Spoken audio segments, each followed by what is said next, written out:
Dạ rồi, Như bắt đầu nha cô. Good afternoon, Miss Ling, and good afternoon, everyone. My name is Nung, and I'm from Group 4. Our group has three members, me, Minnie, and Narose. Today, we are pleased to introduce to you one of the most developed country in Southeast Asia. Yes, it's Singapore. So let's take a look at our overview first. So there are six parts in our presentation. I will be in charge of the first three parts. I will give you some general information and show you the location of Singapore in the map.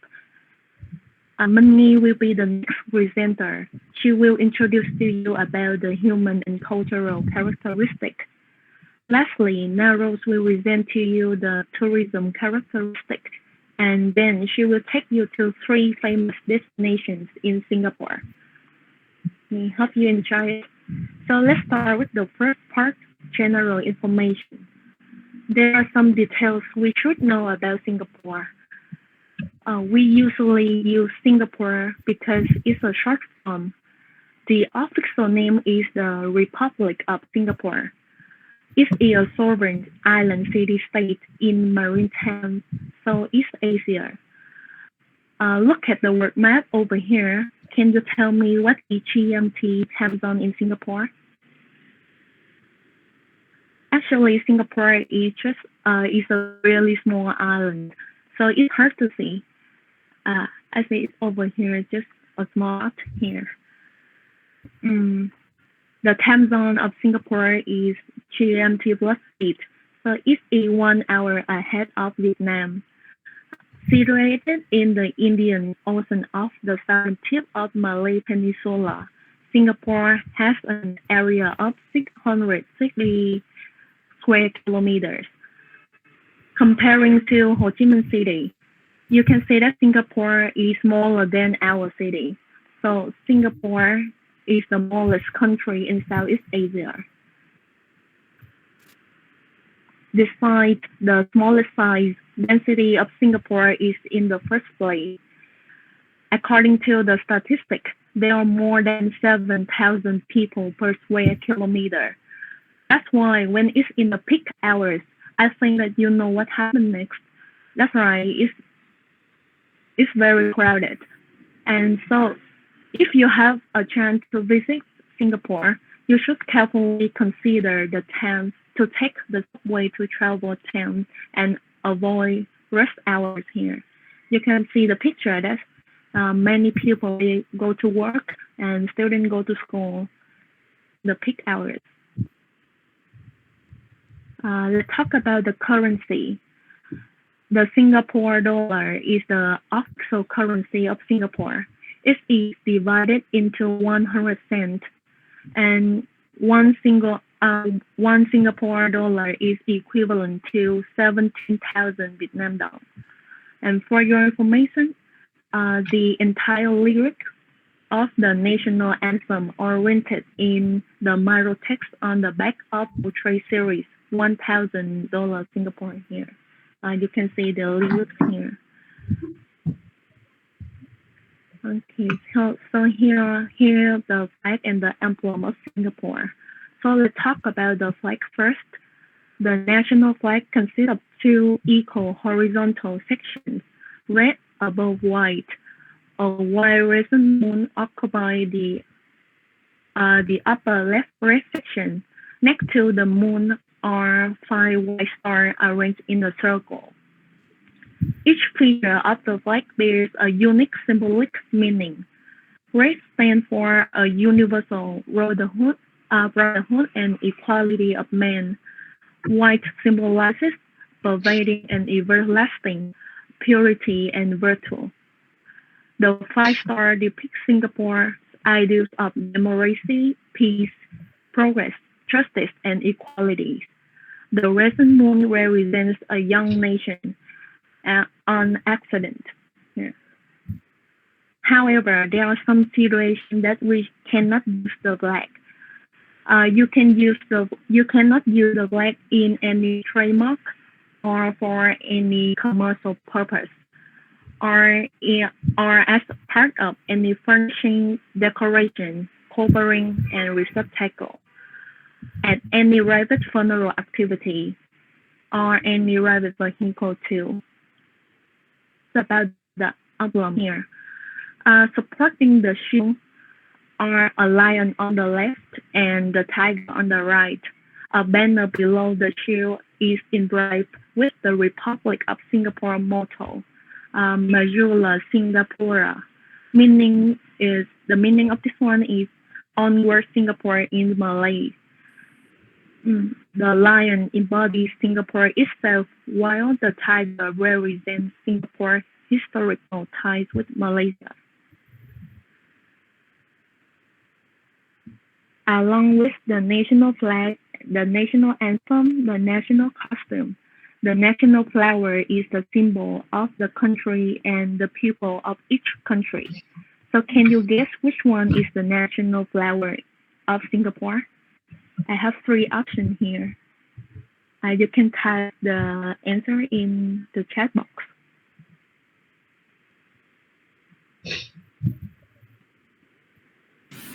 I think C, right? Yes, the answer is C. Thank you. So,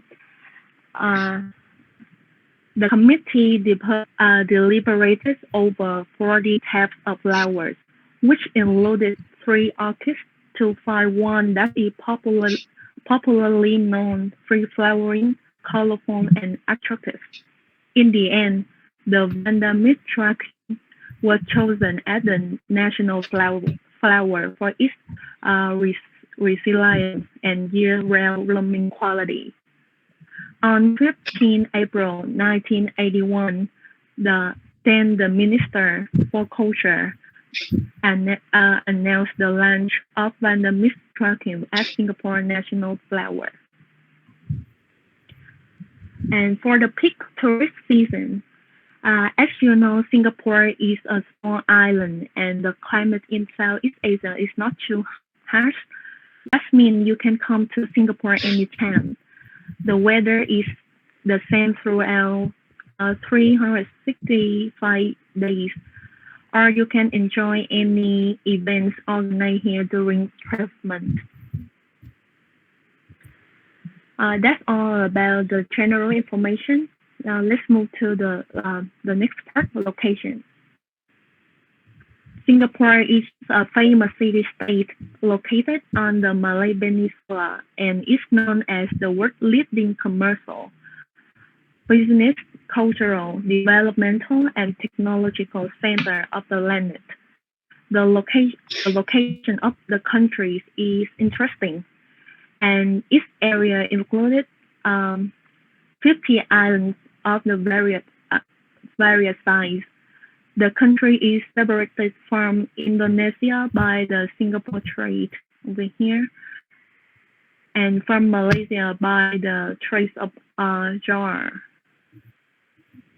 It's interesting that the country is located just 1 degree north of the equator. About the absolute location. So the capital of Singapore is Singapore, and the latitude of Singapore is from 1 degree 9 north to 1 degree 29 north. The longitude of Singapore is from 104 degree 24 east to 104 degree 36 east.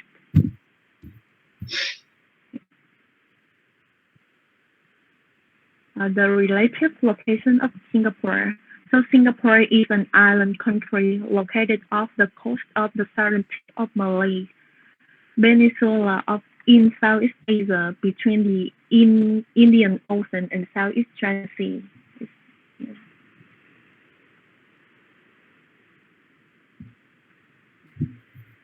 So, next one is the physical characteristics of Singapore. The landforms. So can you see the picture here? Singapore is a very flat country compared to others. So there are no mountains or volcanoes in Singapore. The middle of the main island contains several rounded hills.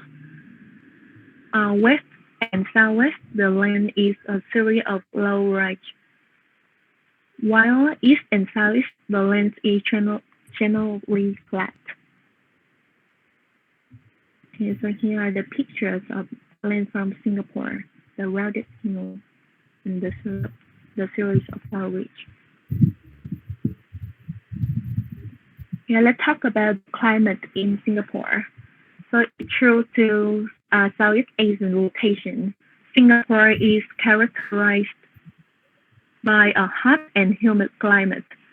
Located just 1 degree north of the equator, it quite naturally enjoys a tropical climate, with the temperatures almost never dropping below 20 degrees Celsius even at night, and usually climbing to 30 degrees Celsius during the day.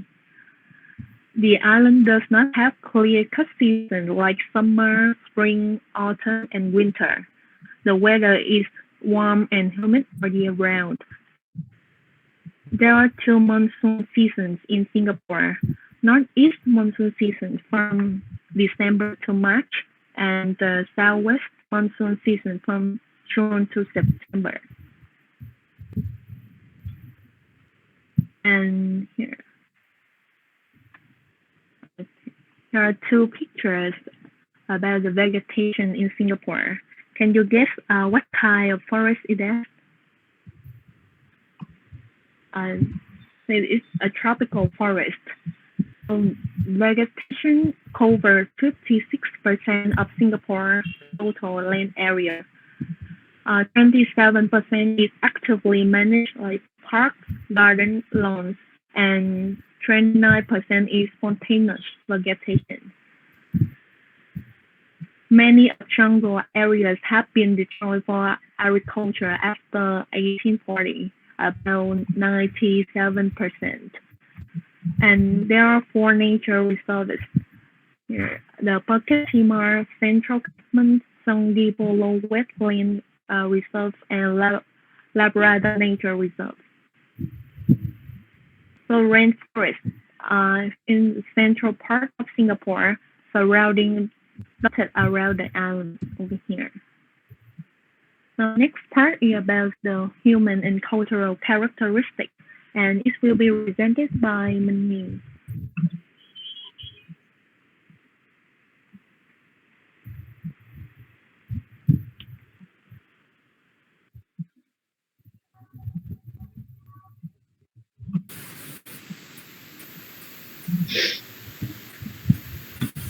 Coi cô có thấy màn hình của em nhé. Được. Dạ cô thấy cho cô. Ok.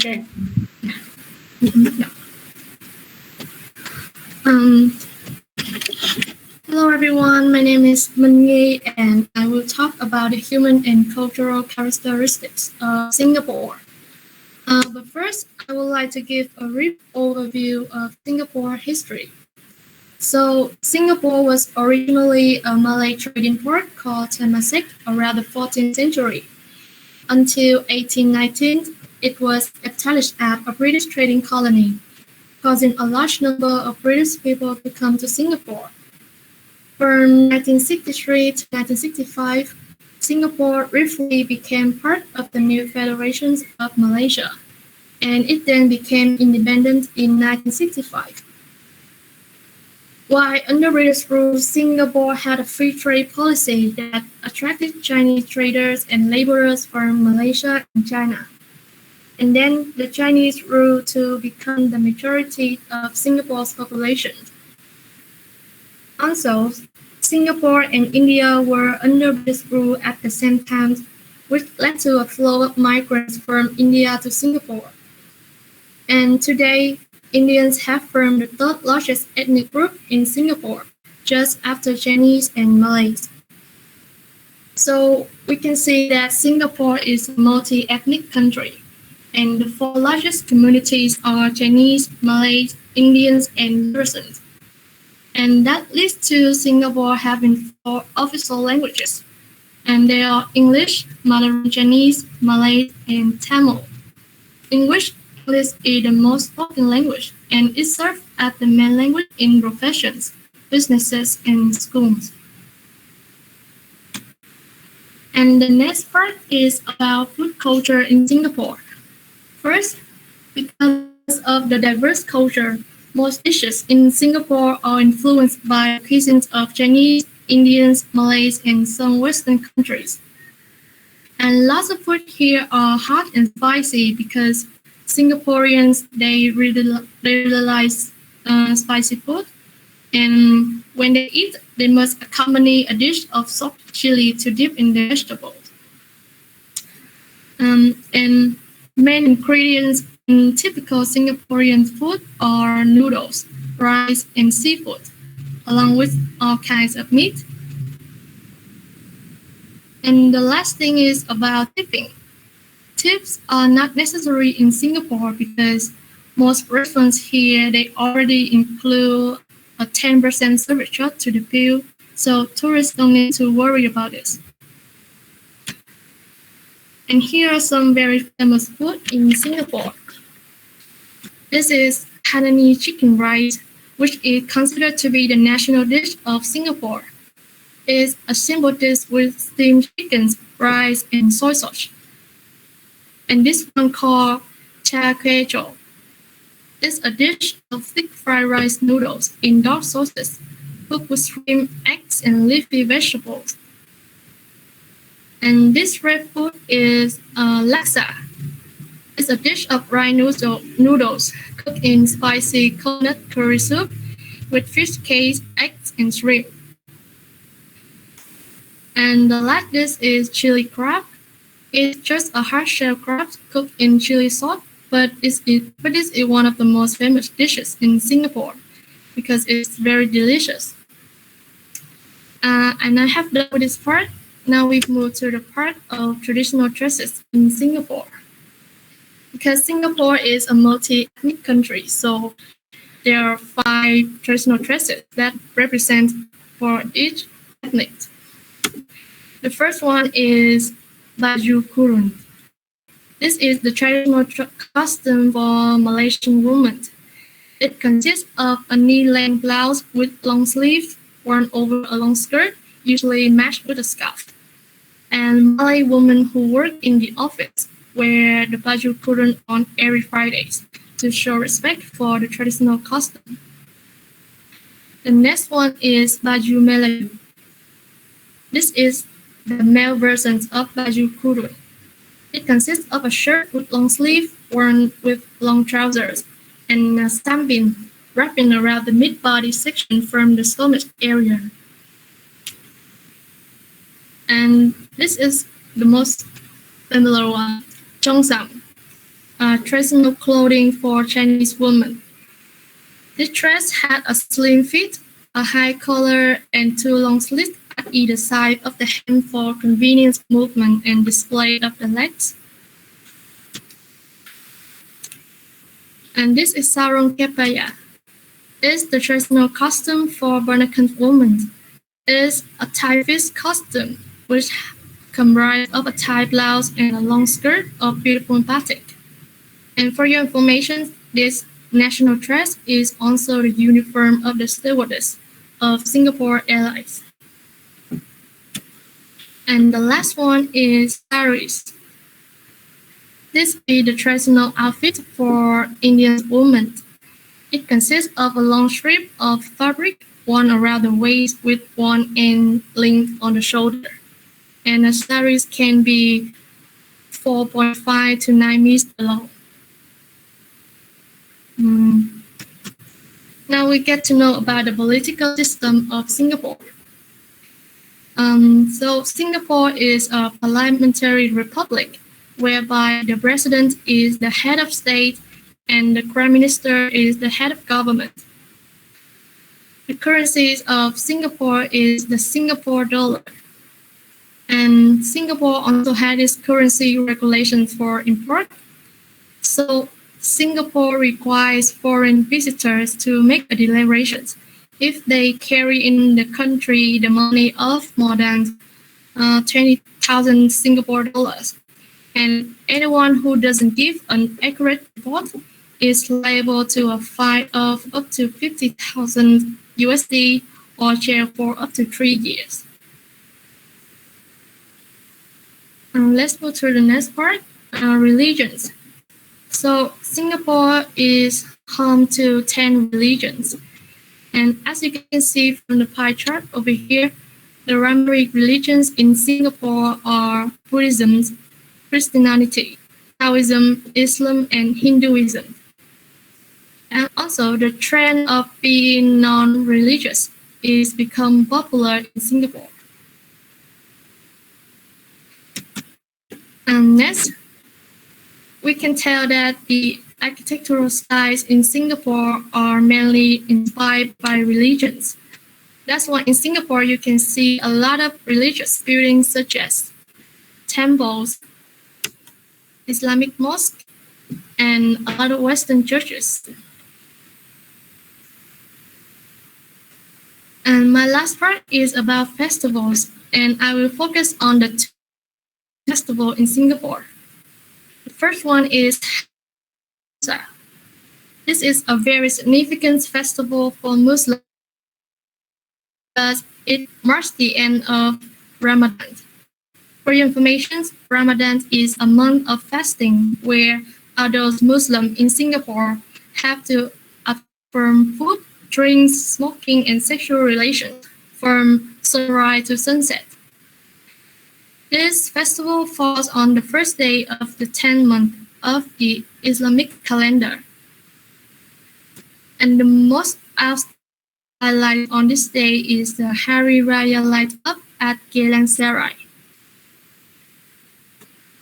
On this day, people in Singapore, they have their traditional activities, like they will attend more at the mosque and visit their family and friends, take part in a Thanksgiving feast.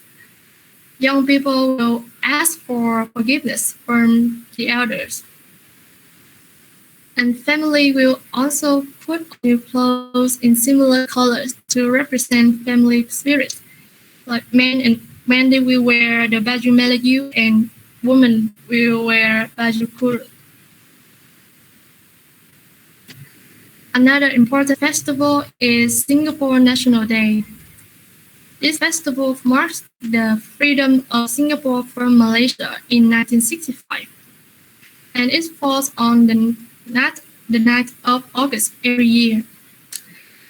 And this holiday includes a National Day parade, an address by the Prime Minister, and fireworks celebrations. And the National Day parade is always organized on a large scale. It is usually held at Marina Bay Floating Platform, the National Stadium, or the Garden. And the parade features performances from military and school bands and mass display by the Singapore Armed Forces, which include free-fall parachute display, a presidential gun salute, and a national flag flyby, like the pictures over here. And that's the end of my part, and my friend Narrows will cover the last part. Thank you for listening.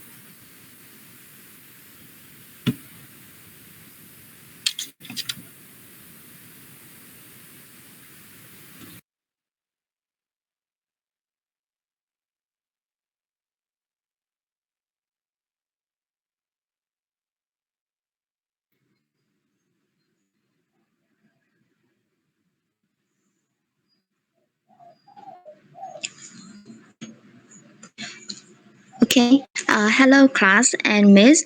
I'm gonna continue our route presentation with the part of tourism characteristic. Singapore benefits from its central location in Southeast Asia.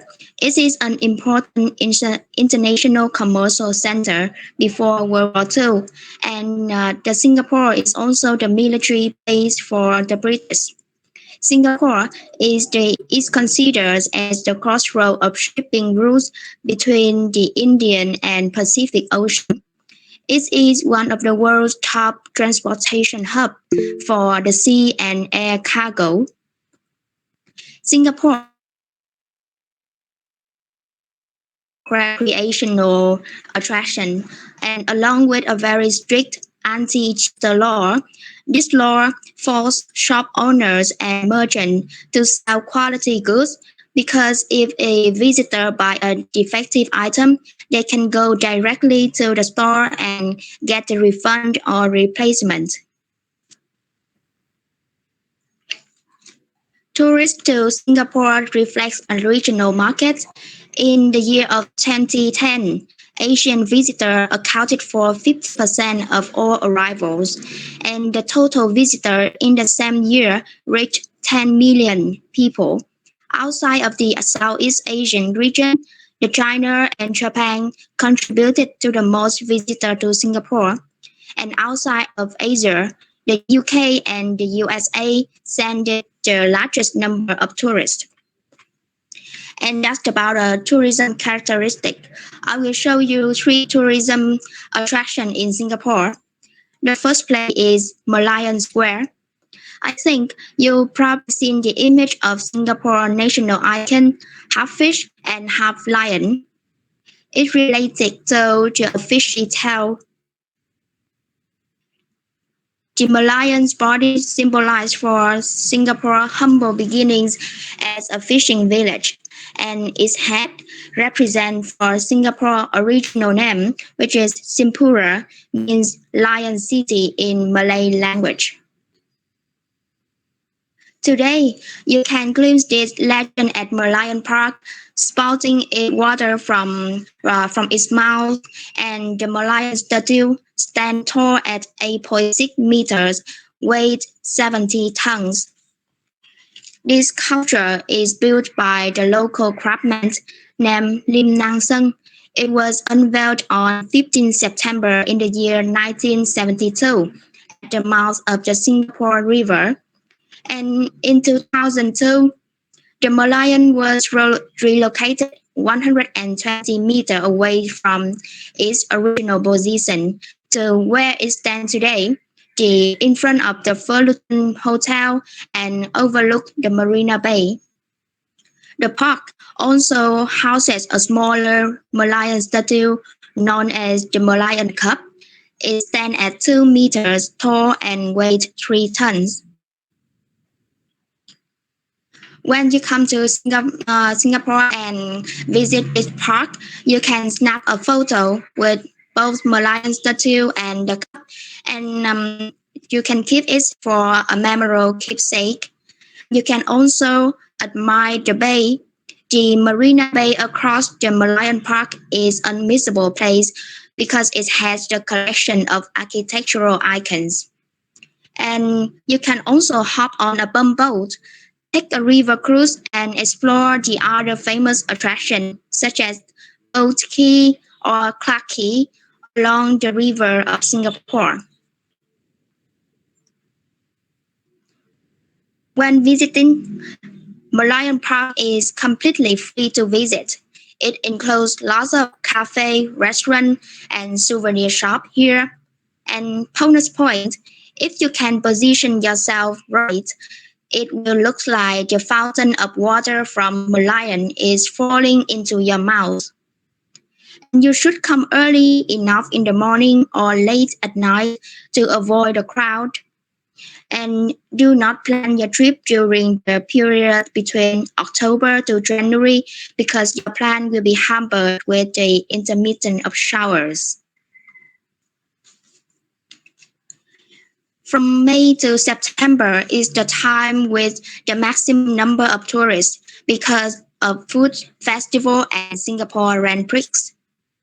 In Food Festival, you can learn and relish flavors from across the globe with chefs from Philippines, Thailand, and China. The Grand Prix Formula One is an annual motor racing event, but this year is called off because of pandemic. And that's about the Merlion Park. The second attraction place is the Sentosa Island.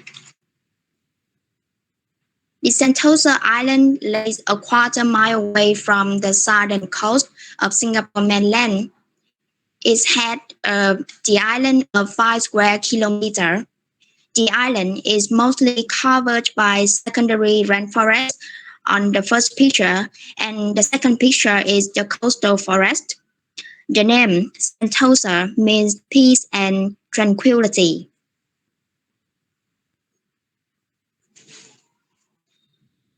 The Fort Siloso is a place belongs to the Sentosa Island. Singapore, as I mentioned before, used to be the British military fortress. So this Fort Siloso is served as part of the national defenses during the World War II. The fort was reopened for the public in the year of 1975 with guns and weapon museum. The underground tunnel are preserved until today.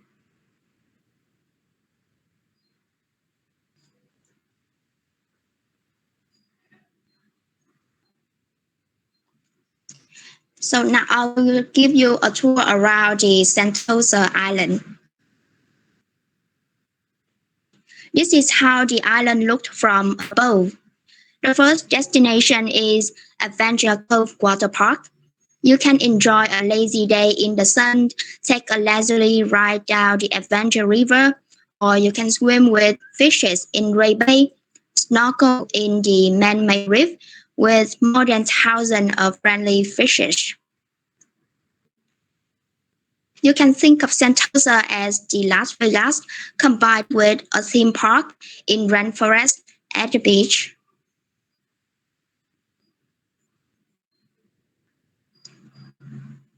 The most scenic way to get into the Sentosa is take the Jewel Box cable car. It costs 24 Singapore dollars for a round trip ticket. In your left side is the Universal Studio, a very famous destination. If cable cars aren't really your thing, you can also use Sentosa Express monorail into the Sentosa Island. It costs $4 for the trip.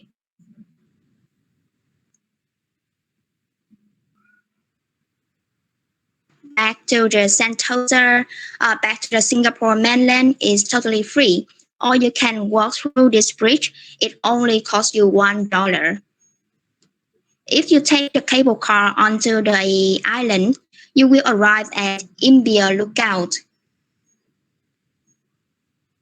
This is a small hill, and if you like butterflies and insects, this is totally your place to go.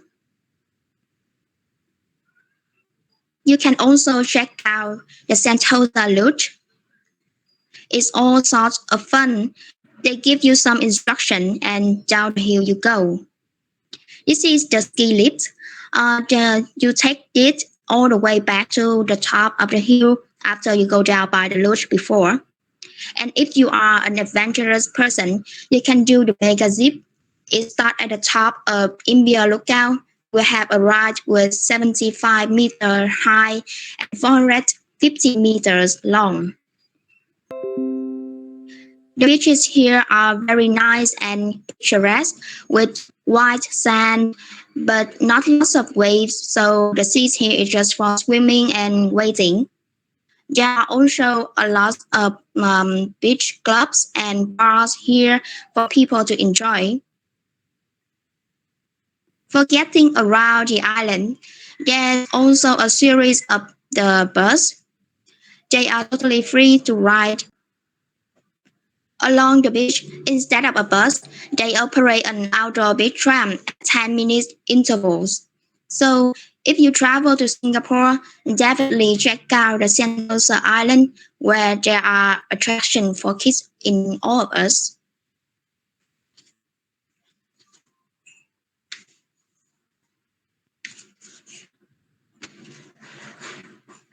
And the last destination is Jurong Bird Park. The park spread across 22 hectares in a western corner of Singapore. This sparkling Park is Asia's largest park with collection of over 5,000 birds from 40 species. You will meet these elusive birds like from the left is the crested Guinea fowl and iridescent starling and turako.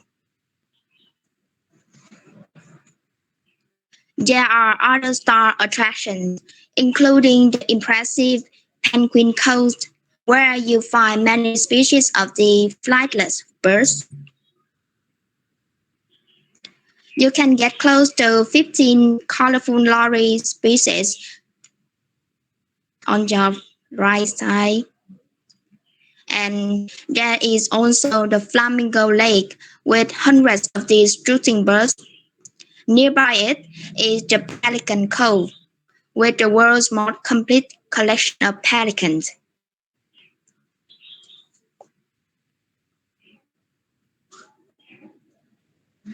Feeding time is when the park birds are at their most active phase during the day. Watching the frenzy with the live commentary from park keepers, you can even feed birds from pelicans to penguins at selected exhibits. And that's all about 3 tourism attractions that I mentioned in our presentation. Thank you for listening.